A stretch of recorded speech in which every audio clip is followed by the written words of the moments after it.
Gandhidham B division પોલીસે ગેરકાયદેસર નશીલા પદાર્થ કોકેન સાથે બે ઇસમોને ઝડપી આગળની કાયદેસરની કાર્યવાહી હાથ ધરી.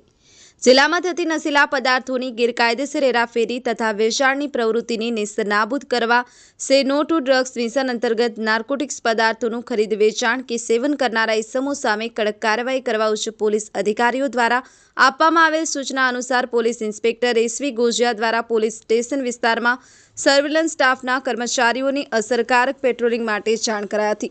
તે દરમિયાન બાતમી હકીકત મળી હતી કે ગાંધીધામ બસ સ્ટેશન પાસે આવેલ મુકેશ ગેસ્ટ હાઉસમાં ફર્સ્ટ ફ્લોર ઉપર રૂમ નંબર 126માં રોકાયેલ બે પંજાબી માણસો માદક પદાર્થ લઈ અને વેચાણ અર્થે આવેલ છે. જે અંગેની મળેલ માહિતીના આધારે પોલીસે બાતમીવાળી જગ્યાએ રેડ કરતા બે ઇસમોને માદક પદાર્થ કોકેન વજન 29.8 ગ્રામ કબજે કરી બંને આરોપીની ધરપકડ કરી આરોપીઓ સામે ગુનો નોંધી આગળની વધુ તપાસ અર્થે દુધઈ પોલીસ સ્ટેશનમાં સોંપવામાં આવ્યા હતા.